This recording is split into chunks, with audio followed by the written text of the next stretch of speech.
தண்ணி குடிச்சிட்டு போயிடுவேன். உனக்கு தண்ணி எல்லாம் கிடைக்காது, இங்க இருந்து ஓடி போயிடு. எனக்கும் இந்த தண்ணிய குடிக்க உரிமை இருக்கு. நீ எங்க கிட்டயே உரிமைய பத்தி பேசுறியா? முதல்ல இங்க இருந்து போ. குளத்தோட இன்னொரு பக்கத்துல இருந்து ஒரு ஆமை உட்கார்ந்து இது எல்லாமே பாத்துட்டு இருந்தது.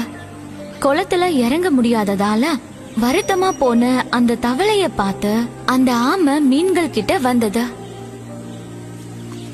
நீங்க ஏன் அதை இந்த குளத்துக்குள்ள இறங்க விட மாட்டீங்க? நாங்க அதை தடுத்துட்டோம். இந்த குளத்துல இருக்கிறதுக்கெல்லாம் எங்களால அதுக்கு பெர்மிஷன் கொடுக்க முடியாதா? நாங்க எவ்ளோ அழகானவங்க, ஆனா அந்த தவளை ஒரு உதவாக்கற.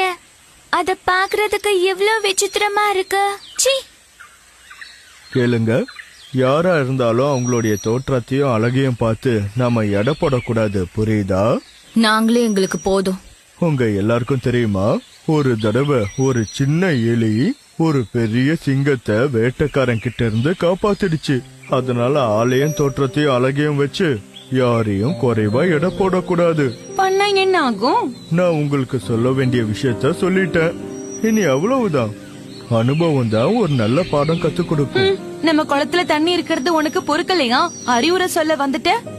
இத பாருங்க, நீங்க எல்லாரும் யோசிக்கிற மாதிரி ஒண்ணும் இல்ல. எல்லா இடத்துலயும் தண்ணி குறைவா இருக்கு.